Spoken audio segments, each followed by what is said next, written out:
still away, still away home.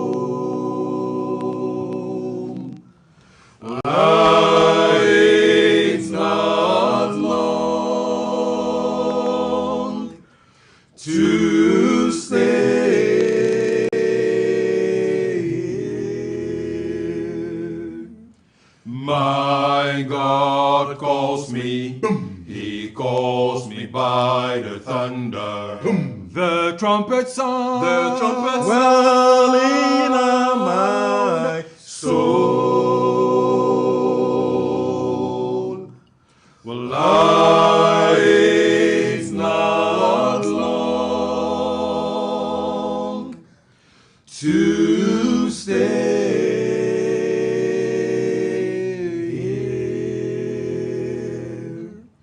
Great trees are bending, for sinners' arms are trembling. The trumpet sound. The trumpet sound. The trumpet sound. Well in my soul. Lying not long to stay.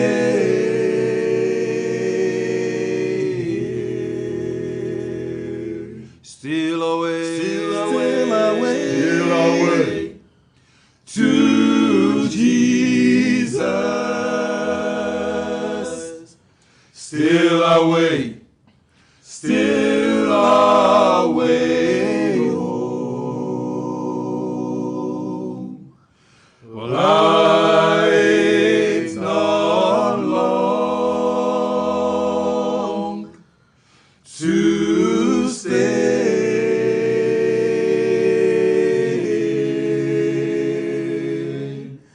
Still away, away, away home.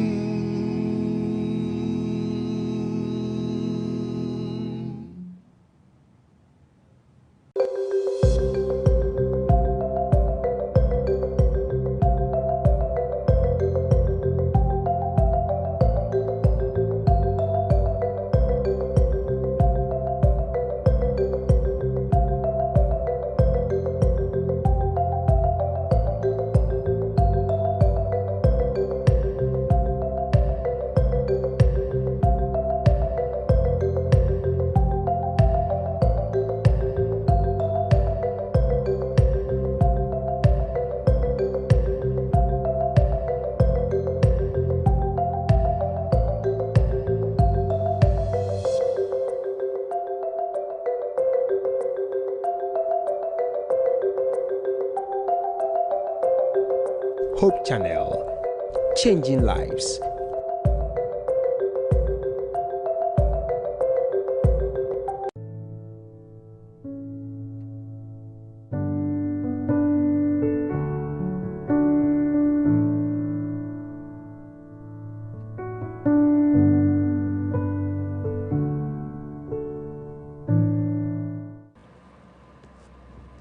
Freedom from the power of porn requires a decisive action and unshakable resolve to pursue God and flee sin.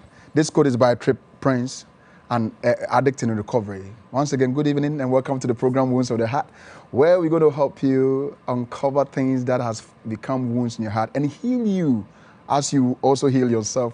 And it's been a while. I've missed you guys, and I know that all of us are doing well. My cherished viewers, without you, this program wouldn't be a success. God bless you for staying and sticking with us throughout day one of this program. Today, we have a wonderful topic we want to treat, and I know that you're waiting for my guest. He's already seated, but you want to join us. It's on our social media handles are ready. The YouTube is online. You can subscribe and you can also share and allow somebody also to watch. And also, Also, our Facebook Live, we are still live on Facebook. If your brother or sister is not at home, you can also tell him that no, Facebook is live. He can also watch. You can Alpha Art. God bless you for being there. God bless you for being there, Alpha Art. And my viewers, God says I should thank you and keep on supporting this program. In fact, had it not been you, as I said, this program would have been a success. I'll go for this break. When I return, my guest is seated. He's going to introduce himself, not me. And when we return, you hear the voice you hear is my guest, and it will set the ball rolling. Please tell a friend that the program has started. I'll be right back.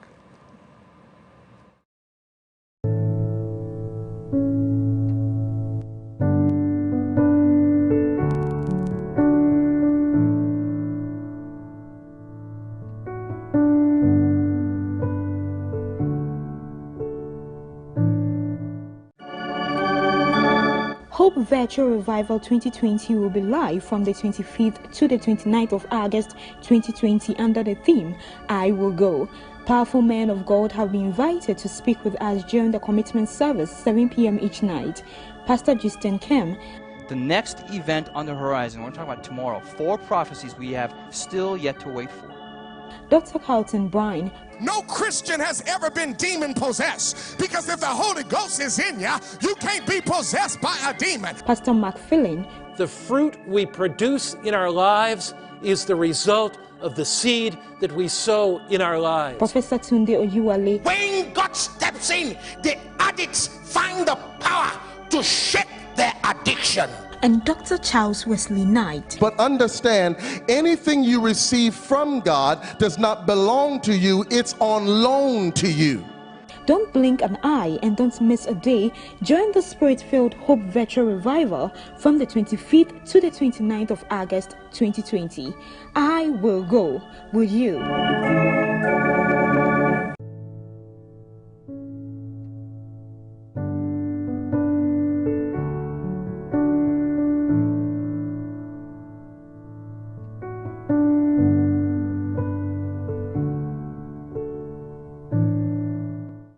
God bless you for still sticking. I'll continue to bless you like that because you have been so good.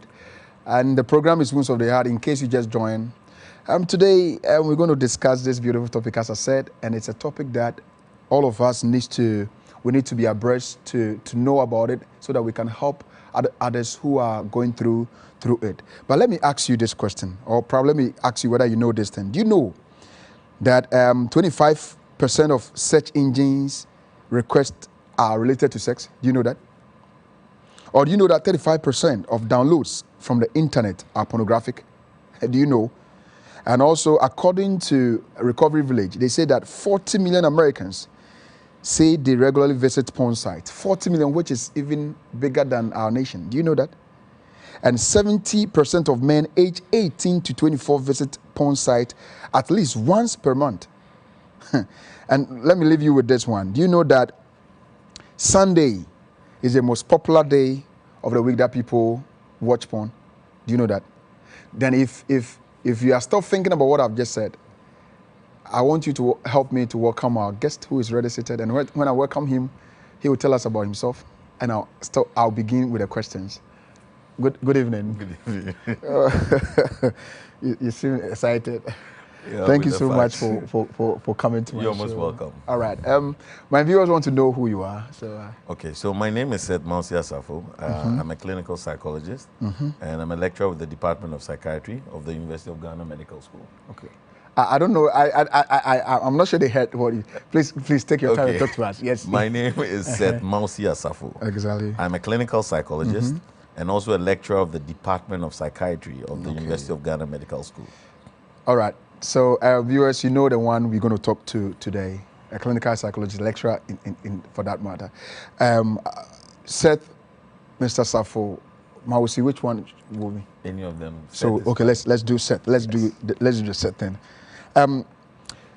With the statistics I just gave about porn, I don't know, but what can you tell us so far as porn is concerned? What is porn? Pornography? What is that?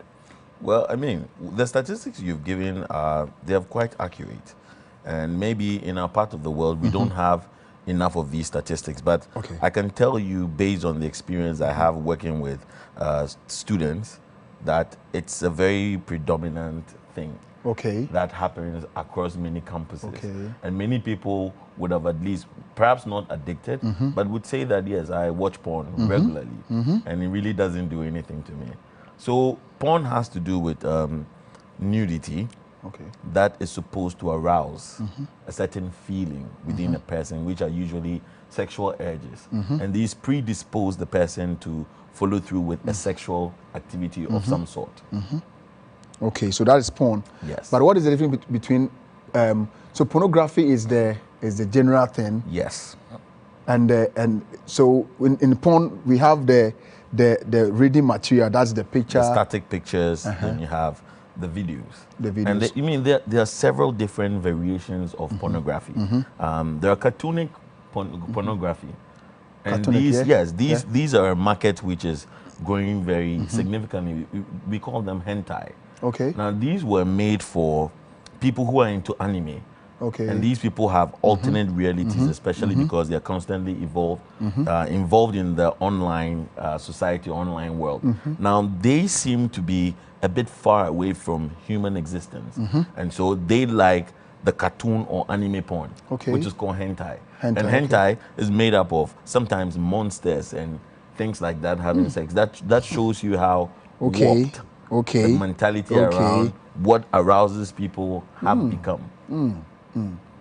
But when I was doing this research, I realized that pornography or porn is not classified under mental health condition. Yes. Can you? Well, that's because you see, for anything to be an addiction, first of all, the behavior in itself, all inclusive, should be able to serve a purpose. Now, if you look at porn usually is secondary to something, which is either using the internet, so spending a lot of time on the internet, which becomes internet addiction. And then porn's final behavior is sexual behavior, which is either masturbation or actual sex. So you'll find that sex addiction is a category that can be diagnosed, but not porn addiction. Now, in any case, there is a clinical criteria for looking at porn as being an addiction, which is the fact that people experiencing guilt feelings after watching it. Exactly. They are spending a lot more time than they actually plan on watching porn. They are unable to stop when they want to, and they are isolating or withdrawing from people just for the purpose of engaging in that particular behavior. We say that is causing a significant impairment in work life. So for people who we'd say have a porn addiction, normally we would say a porn compulsion. They have an uncontrollable urge to watch porn, even in places where they shouldn't watch porn, like at work, or in church, places that are a bit incongruent for them to do this. Exactly. Then this should tell us how serious the pornography addiction is. Perfectly. And as you said, connecting it to sex and masturbation. I quite remember when we were treating the masturbation, a lot of people who sent in their questions were said I was addicted to porn and it led me into masturbation. So as you said, that is the reason why it's not being classified under the mental, but then because it has become a line connecting to masturbation and sex. All right. So what may cause someone to enter into porn addiction? Well, like every human being, we have a drive for curiosity. So humans are constantly looking for things that we don't know about. And we are curious about things that seem to be mythical, things that information surrounding is not very much out there. And for most people, their first encounter with pornography was by accident. It wasn't something that they set out to do, I'm going to watch porn. They practically would have seen someone watching porn, or would have had a pop-up message on their phone or in their email where they will also view it, or they would have seen a news item. And of course, sex sells. So because of that, it always intrigues. I remember, I think when I was in high school, there was this article someone used to write in, at the time was Ebony newspaper. Yes, Ebony, yes. And there was a sexual, is it Jombul or Tombola, one of them. But I remember it vividly. And it was a vivid description of some sex story in the act of having sex. Now, the human mind is a very powerful tool. Okay. And so its powers of imagination cannot be rivaled. In that sense, even reading a sexually explicit material can put you within the zone of the activity, even though you are not there, because your imagination is that powerful. Okay. I mean, if you think about watching a movie, which is very emotional, the reason why you actually get emotional is because your mind is able to create alternate realities. So your mind puts you within the zone of that movie, and that's why you feel that emotion that the movie is supposed to evoke. Exactly. So it's the same process, even with reading sexual material. And way younger in junior high school, and then we used to always laugh at our female friends for reading romantic stories. Is it Mills and Booms or something of that sort? Yes. That's why I say sex sells. So we remember all these things because the essence of sexual activity is basically to foster procreation. And if you look at the mechanism of porn addiction or addiction as a whole, it serves the purpose of changing things that ordinarily would give us a survival advantage. So you see, in the brain, when you do anything that aids survival, the brain wants to remind you about that activity. Exactly. So it will increase a certain chemical we call dopamine. Now, dopamine makes you feel happy or euphoric. It gives you a sense of pleasure, essentially. So what happens is when you eat, it increases dopamine to reward you for eating. For survival, so that you eat again when you're hungry. When you have sex, it increases dopamine for survival. So you remember to procreate, be fruitful and multiply. Exactly. You see? Now, we have found a way to destroy that natural mechanism of survival by deceiving the mind to release dopamine even when it is not attached to any survival instinct. And that is the basis for addiction. Okay. So that's why I can imagine Christ said when you last after a woman. You have, exactly. So the mind will let you, when you imagine, the mind will cause it, and you have done everything already. Not just looking at her, but you have imagined her out of the clothes, and your imagination has put you within that zone. And obviously, interestingly, you notice that you have physical sensations. So before any act, the body reacts to sexual stimuli. So the arousal you experience tells you that you're already there. And that's the power of the mind. That's the power just of the mind. Imagine. And what again will let a younger boy or a girl cause the girl or boy to watch that thing? Then the other part is somebody introducing them to it. Now I've had counts of people who have told me that their first encounter was with somebody older, because obviously the person wanted to have some sexual relation, and they know the power of sex to evoke, or the power of pornography to evoke sexual feelings within a person. So by watching it, you are stirred up emotionally in a way that makes it easier for them to have their way. So that's another one. And the whole part of curiosity, which is, I have heard about it, and so I want to investigate. Now, for a lot of people who have become addicted to porn in their older ages, it is because other people have communicated to them what sex is in a certain way. And perhaps they have never experienced it that way. And that person's mentality or their perception about sex in that way is related to watching porn. So then, like, okay, let me also watch porn and see if it is true that that's what sex is supposed to be. So it's still the same drive for curiosity. Okay. So viewers out there, if probably you are addicted to porn, or you know somebody who is addicted to porn, and you want to probably ask anything about what we are saying, what causes people to enter into pornography. That's what I'm saying. He mentioned sex sells curiosity, and that is I think that is the major aspect of people getting into. And sometimes when you are even browsing, then this ad pops up. Yes. And you be curious to go and watch and see what is there. it sells. It has a way of stirring us up emotionally.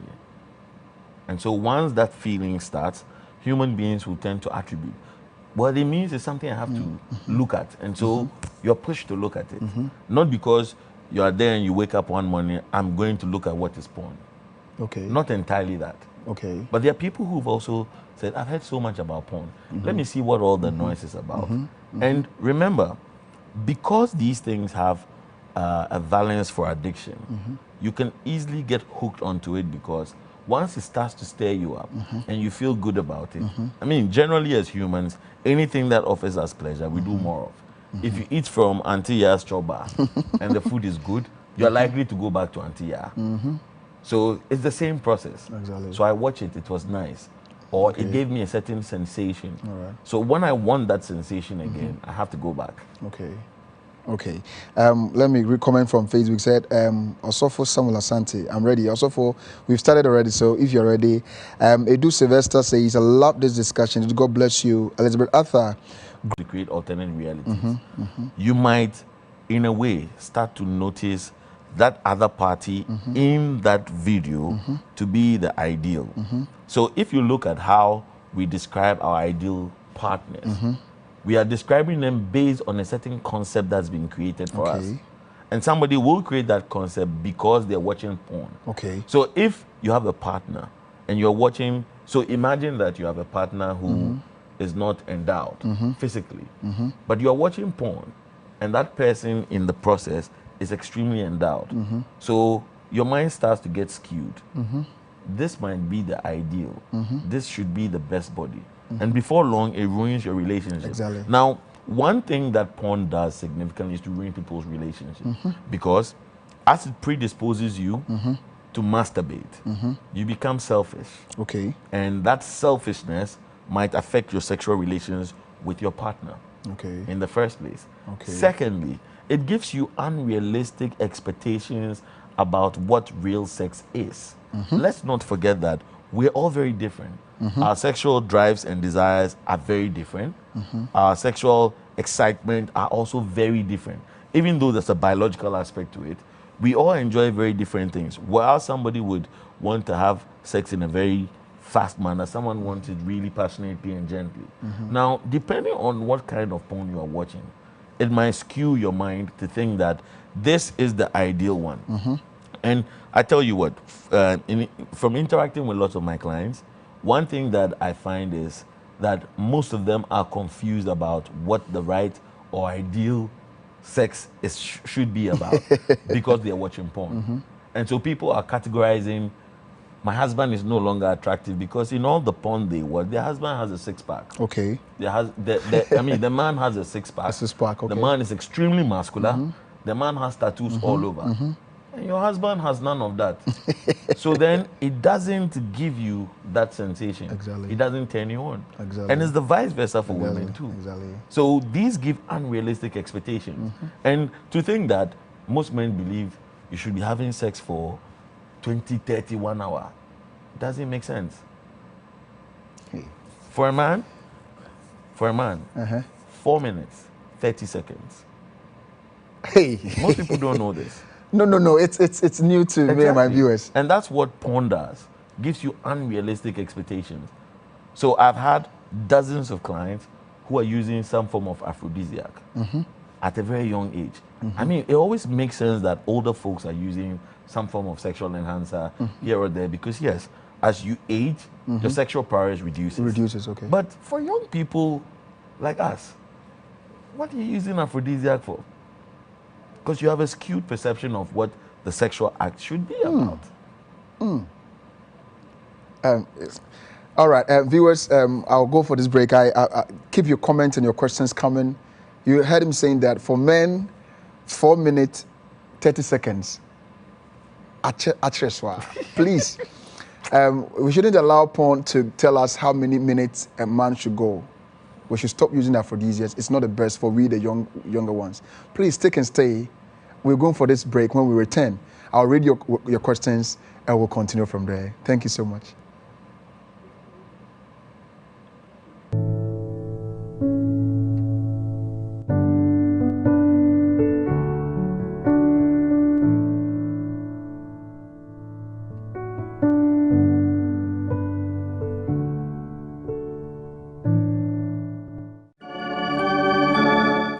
Virtual Revival 2020 will be live from the 25th to the 29th of August 2020 under the theme, I Will Go.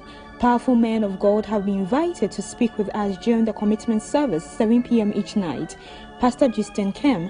The next event on the horizon, we're talking about tomorrow, 4 prophecies we have still yet to wait for. Dr. Carlton Bryan. No Christian has ever been demon possessed, because if the Holy Ghost is in you, you can't be possessed by a demon. Pastor Mark Philin. The fruit we produce in our lives is the result of the seed that we sow in our lives. Professor Tunde Oyuwale. When God steps in, the addicts find the power to shake their addiction. And Dr. Charles Wesley Knight. But understand, anything you receive from God does not belong to you, it's on loan to you. Don't blink an eye and don't miss a day. Join the Spirit-filled Hope Virtual Revival from the 25th to the 29th of August 2020. I will go. Will you? Matthew, say Mark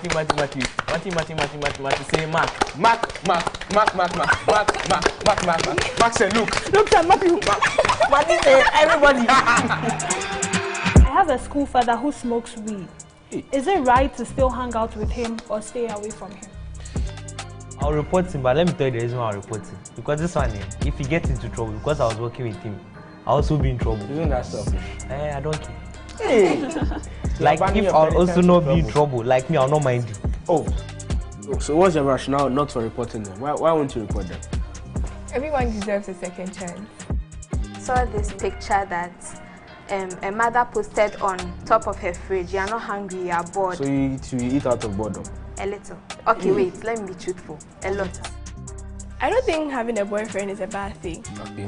It's just like, let me say, Ghanaian mentality. Hey. Because when you say boyfriend, then something else pops up. And you're welcome to Teens Connect, the platform for teenagers where we can express freely our thoughts and opinions on various subjects that disturb us, subjects that worry us, and subjects that cause us to think. On this platform, we say anything and everything as long as it's bothering you, and we try and find solutions for ourselves.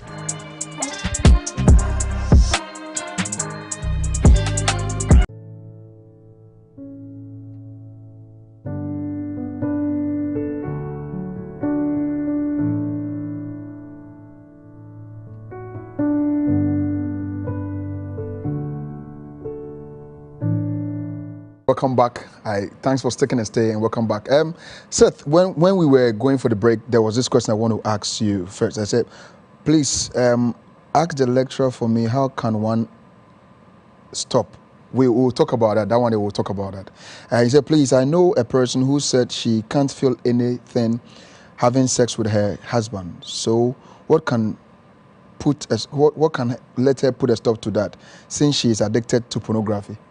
Okay, so you see, that's clearly one of the things that I described, that the human mind, we can condition our minds in a way that you need A before B. Mm-hmm. So, for example, I've watched porn so much, I've watched a kind of porn so much, and the ideal person I want to be engaged in sexual activity with is like this. My husband is not like that.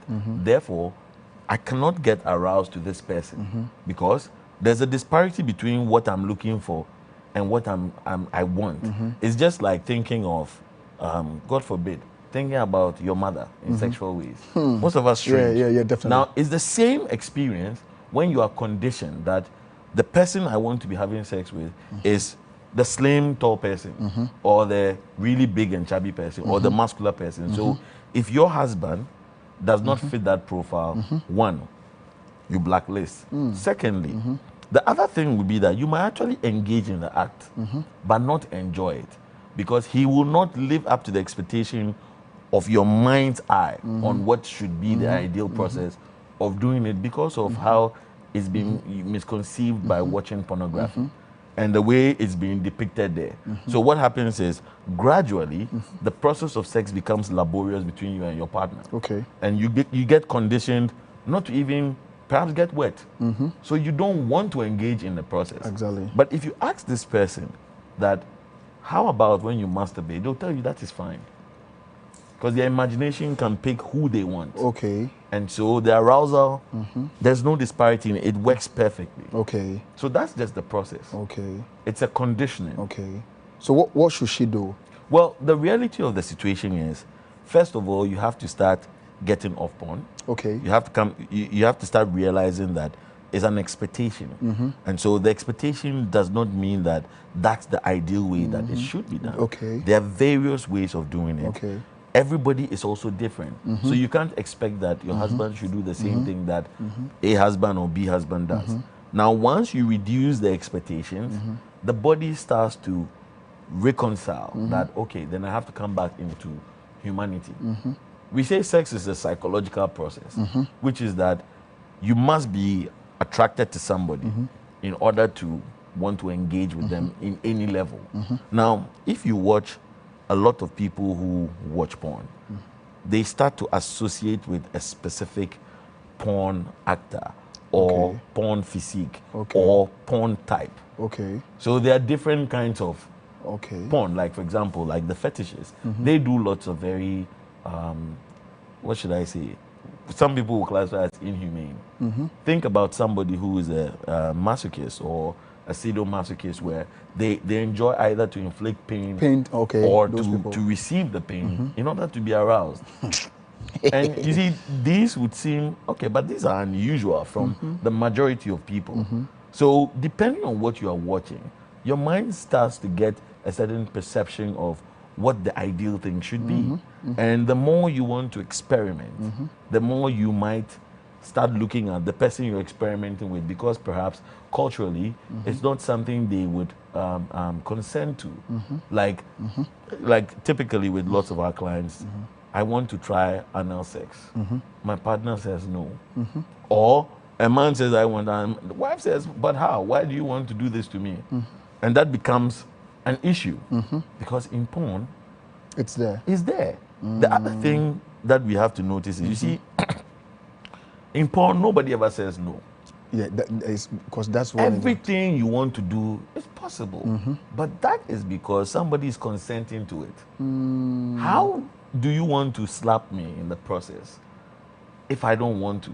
So when you're constantly watching and your mind starts to fixate on the point that this is what it should be, you're going to feel like it's your right. When actually that's a privilege. And so once you feel like it's your right, you are going to push for it.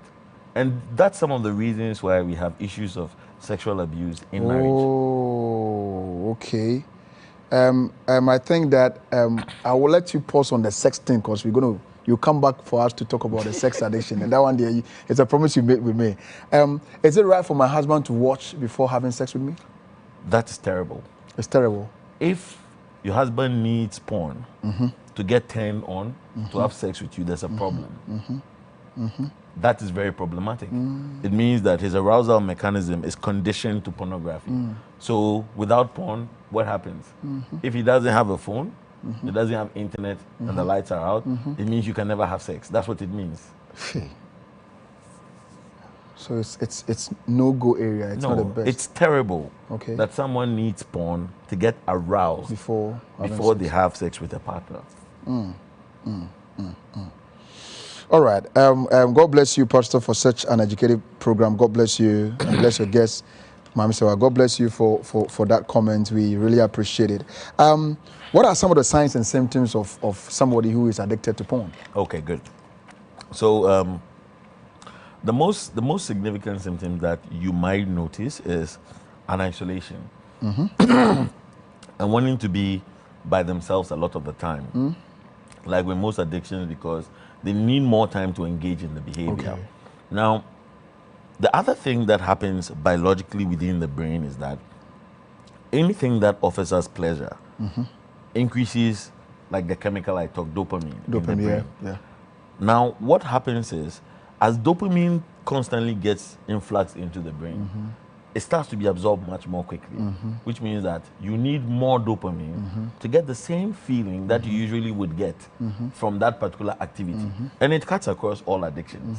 So what happens now is, before I would like to watch, just occasionally I started once a week, but it gets to a point where you have to watch once a week and some other 2 days. Okay. And before now, it's every day. And before now, you have more hours in a day where you are watching.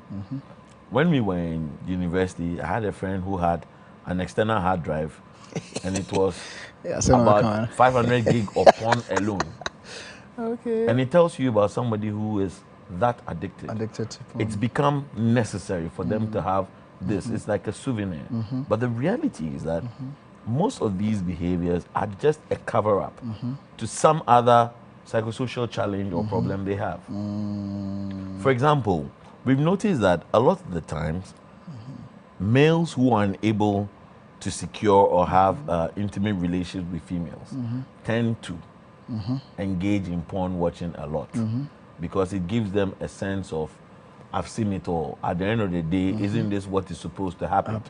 But it's not the real thing. So it's an alternate reality we they create to cope with the challenge of either being shy or not being able to get in to relate to a woman on that level. So you'll notice that they tend to have these behaviors of trying to hide from these things. They'll deny that they were doing it, even if you actually chance on it. They'll say, no, it just happened because there's a sense of guilt they feel within themselves engaging in the behavior. Okay. They would have on their own tried to stop before, but they would be unable to do it. They would notice that before they were watching for a short while, and now they need more and more and more of it in order to cope. And then these behaviors are also associated with other behaviors, which could be either being on the internet consistently, using alcohol, engaging in some fun activity like going to a club or going to a party. So you go to a party, you see people, and because it's a disorder of memory in a way, you will remember the physique. You come home, you can't have that person. So you come and watch porn in that category. For that purpose of satisfaction, it's the same thing. So these are generally some of the trends that you'll notice when you have an addiction problem. Samuel Lodro, watching you live from Italy, the program is interesting. God bless you, Samuel Lodro. Robert Jomeku said, a timely discussion. Yes, indeed, it's timely discussion indeed. Robert, God bless you for the comments sharing. We just talk about the signs and symptoms. When your son or when your daughter or your child normally locks himself or herself up in a room, as a parent, let's be careful. Let's be careful. But as you were saying, you made a point I just want to ask. Is it true that whoever becomes addicted to porn, that person might be a sex addict or... Or with an animal. Okay. Or a toy. Okay.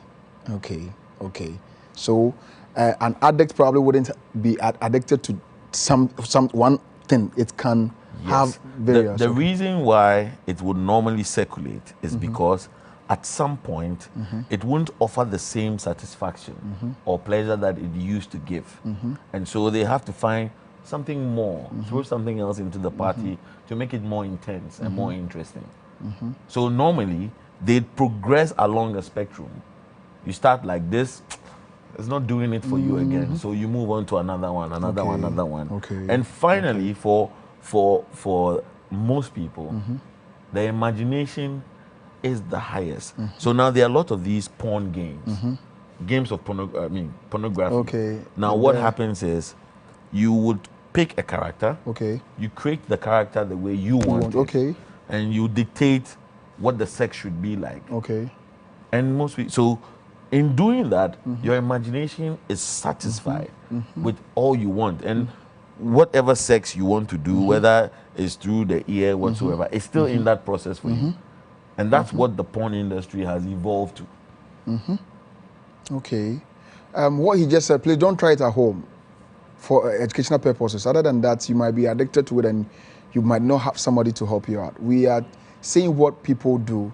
So as signs and symptoms as we are sharing, if you see someone into that aspect, locking himself up in isolation, please let's try to involve such people so that probably they will get out from that. I know that in every addiction there's this effect that comes out. Can you personally tell us about the effect of pornography? Okay, well, on different levels.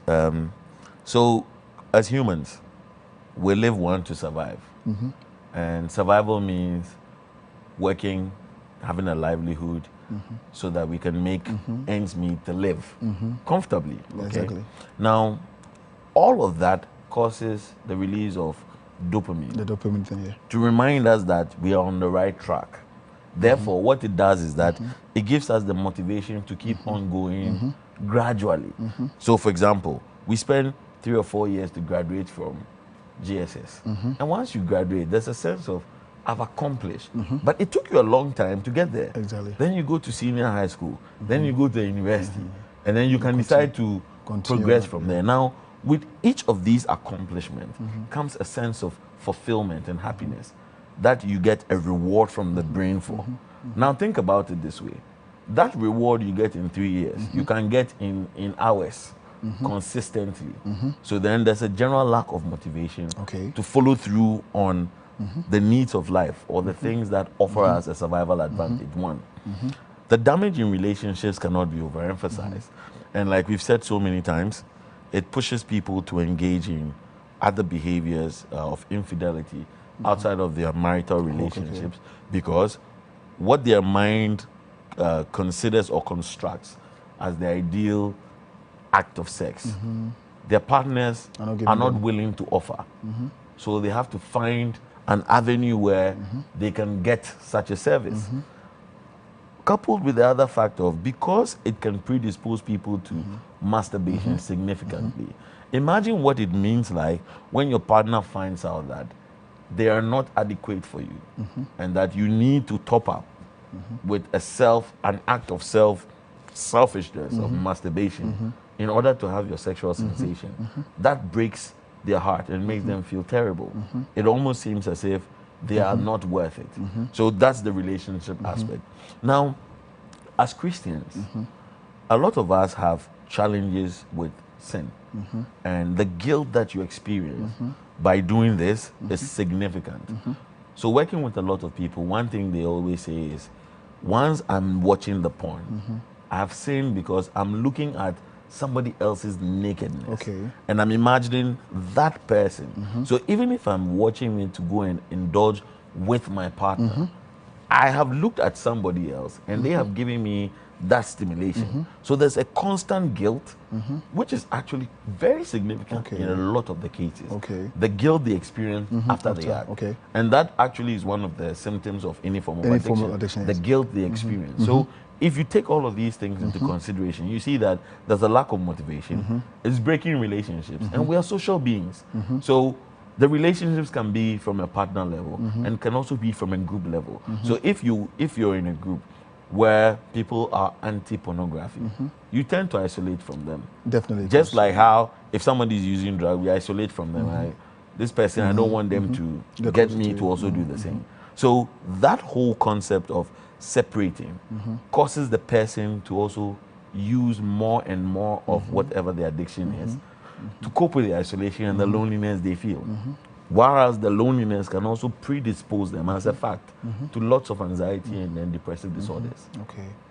So these are some of the most significant effects of excessive porn watching. But so, with a student who is addicted to porn watching, what are the... I mean, if a student is addicted to porn watching, it depends on what level the student is at. So obviously, in the university, we say you have some more leverage. But what about junior high and senior high? You don't have the access to do these things. And remind you, when you are not getting access to that stimulation, it causes you to feel turmoil within yourself. So you're in school, you're supposed to study, but there's no motivation to study because there's a need that hasn't been met within you, which is watching porn and then finally ending it with something.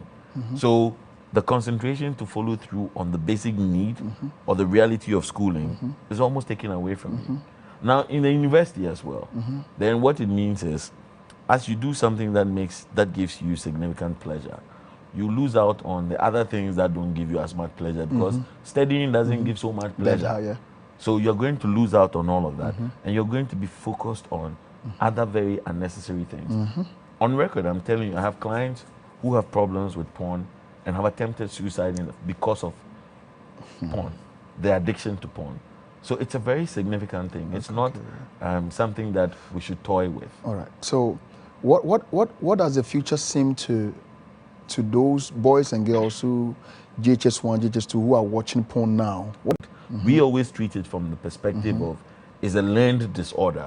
So we are going to help you unlearn it and learn more adaptive ways of dealing with challenges. Now, because it is learned, if you learn something for a very long time, it's difficult to unlearn it. So think about the fact that when we were growing up, Ghana had 10 regions. And so we know the 10 regions. Yeah. Now we have 16. If I ask you to name the others, you wouldn't know, because we are used to that. The 10, yeah. And of course, I've looked at it several times, but I remember one or two of them, and then I get confused again. And that's the same principle. Yeah, exactly, so if you start early, it's more embedded in your brain. It's like a muscle.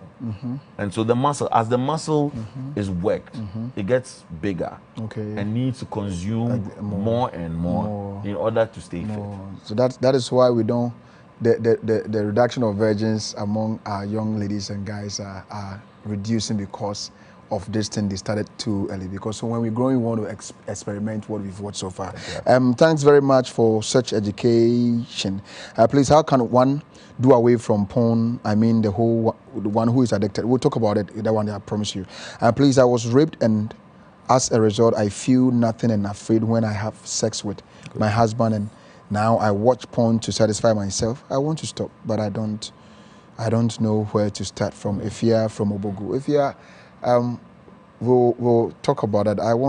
We will talk about that, please. Or do you want to quickly talk about it? Sure. All right. So I like the way she puts it, that she was raped, and now she has some good. Now, those have to do with what we call sex-related traumas. Okay. And what it does is that because that memory, in technical terms, the post-traumatic stress disorder. Now, because that memory is embedded in the brain, usually the mind will try to hide it from consciousness until there's a trigger. So before the husband engages in the act, that person might remind you of that rape, and then you go through that whole ordeal of what happened. And so most of them will experience spasms, or the vaginal walls will tighten up, which prevents penetration. I've worked with people who stabbed their husbands and bitten off their husbands' ears because they had just remembered what they went through some years ago. That is a disorder of trauma that can be dealt with. So clearly, she's coping by watching porn. And that's what I mentioned earlier, that people use these behaviors that gives temporal pleasure to cope with significant challenges. So wherever you are, please get in touch with a psychologist or a mental health professional, and we'll help you to espouse these emotions and deal with it. Now, in marriage, pornography in marriage. Yes. How does it affect marriage?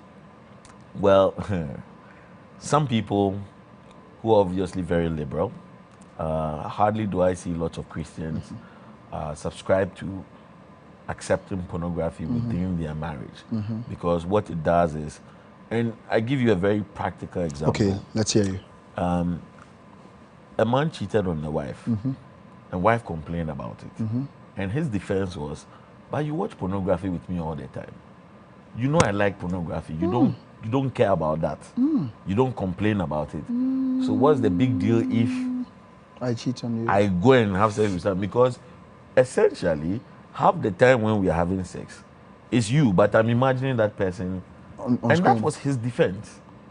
So then the question begs, so should it be done or should it not be done? Because it comes with its own complications. Exactly.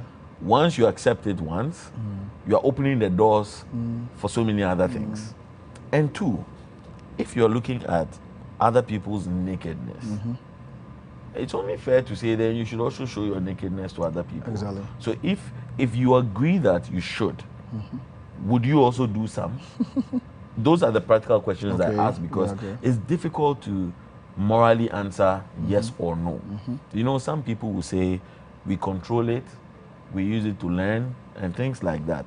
And I say, oh, there are very good books on learning sex in marriage, which are very refined as compared to what you watch, what the media world likes to portray, because that one actually sells. But basically, creating unrealistic expectations is what makes it happen. If I tell you that I have a car that can fly, you are eager to try that car. Exactly. That's what expectations do. Exactly. And it's the same principle exactly with that. So exactly. For me, as a personal stance, even not from a religious point of view, I don't advise it. Exactly. Because it has several ramifications which are very practical. All right. All right. We are getting to our time, but the questions here are, how can I quit porn addiction? Excellent. In most cases, people who have an addiction problem never accept that they have an addiction problem in the first place. Okay. They say something like, oh, I watch porn once in a while, or I watch porn on days that start with T, like Tuesday, Thursday, Saturday, Sunday, today and tomorrow. Today and tomorrow, so TT, that is them in denial. So like with all addictions, the first step is to accept that you have the problem. Okay, acceptance.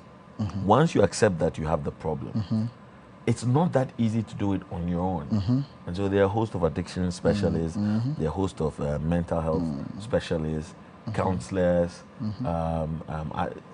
people who have knowledge in helping you to unlearn. And remember I said, we treat it from the perspective of it's a learning disorder, so you unlearn it. Now, if you look at even the kinds of therapy we offer for addictive behaviors, there's a portion of it where we leave the power to a higher being, because within ourselves we are unable to deal with it. Exactly. And so in alcohol and anonymous, narcotics and anonymous, the 12. we leave it to a higher power. And because I'm a Christian, I'm going to say God. Yes, exactly. And so leaving it to God says that I am not going to be able to do it on my own. But if I associate with the super being and follow his precepts, because I know of his wonders and I know of his power, then I gain control over it gradually, whilst at the same time doing simple things that we ask you to do. So, like I'm saying, if you have challenges with other people or you have emotional issues that you are dealing with and you are not being able to process those issues, you are looking for a quick release or a place to sort of ease your challenges. So you use that as a temporal coping mechanism. Now we will teach you how to use more adaptive ways to cope with your problem, thereby taking out that temporal aspect or that temporal high that you get from the behavior itself. So when we accept the fact that we are addicted to porn, we leave it to the higher power that and what next? We consult people. I wish I could give therapy for addiction. We'll get there. But it's not that simple because everybody is different. Everybody has so different associations. So we must first identify the basis for your addiction, the associations of your addiction. Like I was mentioning the other time, somebody just watches football, and when there's a win, it's time to watch porn. I have to reward myself for the win. It's time to masturbate. I have to reward myself for. So we need to understand and identify all these specific triggers and deal with them as a way of actually taking care of the addiction. And the most important thing you need to remember is the treatment for addiction is not that simple. It's not simple. It's not straightforward. People may fall several times along the road. But the most important thing is that if I fall and I feel bad within myself, it tells me that then I've not done something right. So I get up again. So we have people who may have multiple relapses, but they eventually overcome. Exactly. That's the most important thing. So if you're out there and you have a challenge with any form of addiction, you try 2 months, you haven't done it, and then suddenly you do it. Don't say because I have done it, now it's free bonto. No. You fall, but you have to get up again. Exactly. That's how the learning is created. Exactly. It's interesting, you know. It's very educative, as you're saying. But my time, we have 2 minutes more to end. But Seth, can someone substitute porn with something that probably might take his time off from that? Beautiful. So that's also another form of therapy, which is to keep busy. Now we notice that in a lot of the times, addictive behaviors seem to be something that people do when they are less busy or when they are idle. So yes, we've had to do substitutions of some behaviors, like keep them occupied all day doing something, especially when it's something that is pleasurable to them. Music has been a very important resource for a lot of people. And singing and being in a mood to watch porn seem to be incongruent.